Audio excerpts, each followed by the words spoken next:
भाग 2 धडा 10वा. चिंटू रुसला, चिंटू हसला. चिंटू रोज सकाळी उशिरा उठायचा. आई बाबा त्याला लवकर उठवायचे, पण चिंटू काही उठायचा नाही. शाळेची घंटा वाजली की घाईघाईने अंघोळ उरकून गणवेश घालून धावत पळत शाळेत जायचा. विस्कटलेले केस, चिपडलेले डोळे, चुरगळलेले कपडे पाहून मुले हसायची, चिडवायची. त्याला अभ्यास करताना आनंद वाटायचा नाही. अनेकदा मुले चिंटूसोबत खेळतही नसत. त्याला आपलाच राग यायचा. तो नाराज राहायचा. तो स्वतःवरच रुसायचा. काय करावे याचा एकटाच विचार करत बसायचा. एक दिवस चिंटूला एकटा बसलेला पाहून त्याची ऋतुजाताई जवळ आली. चिंटूला म्हणाली, "चिंटू, काय झालं रे?"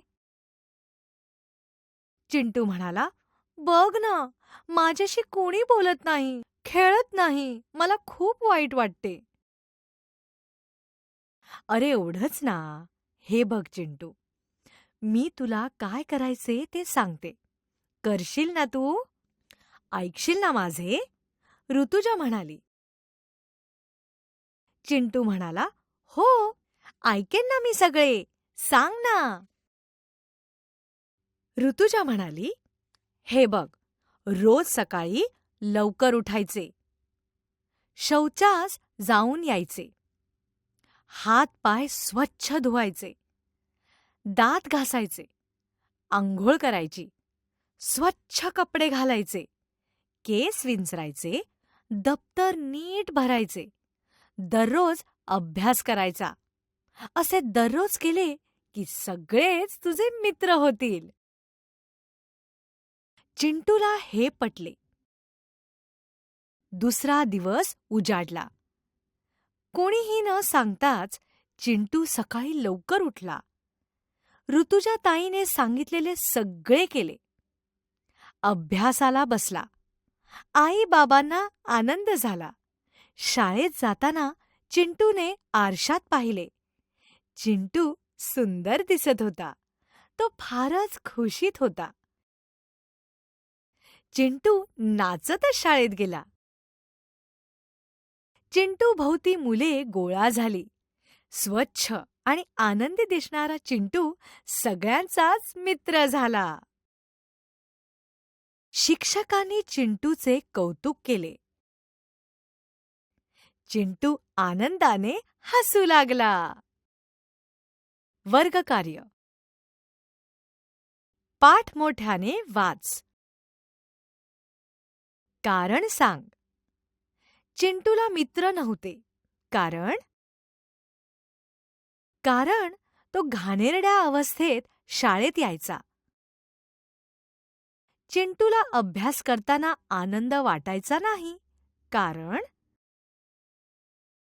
मुलं हसायची, चिडवायची, म्हणून चिंटूला अभ्यास करताना आनंद वाटायचा नाही.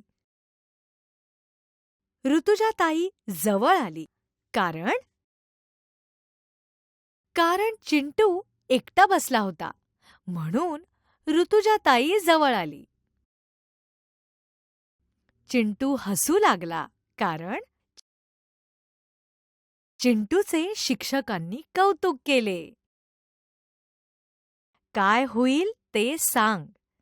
तुला मित्र नसतील तर? मी एकटा पडेन. स्वच्छ राहिले नाही तर? सगळे हसतील. उशिरा झोपलो, उशिरा उठलो तर? शाळेत जायला उशीर होईल. कशासाठी काय काय वापरतात ते लिही. दात घासण्यासाठी ब्रश, अंग पुसण्यासाठी टॉवेल. कपडे धुण्यासाठी साबण. अंगण झाडण्यासाठी झाडू. केस धुण्यासाठी शॅम्पू. तू सकाळी उठल्यापासून शाळेत जाईपर्यंत काय काय करतोस किंवा करतेस ते क्रमाने लिही. तुला मित्र मिळावेत म्हणून कोणकोणत्या चांगल्या सवयी असाव्यात ते सांग. ऐक, म्हण, लिही. र. ऋतू.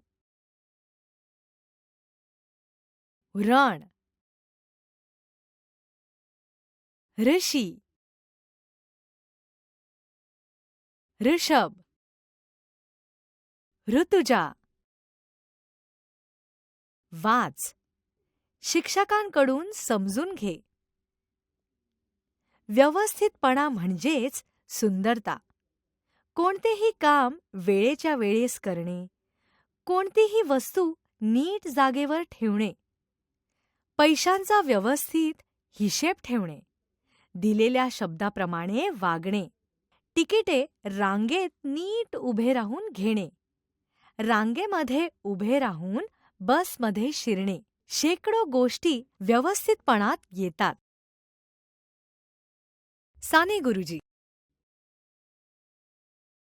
व्यवस्थित राहण्यासाठी तू आणखी काय करशील?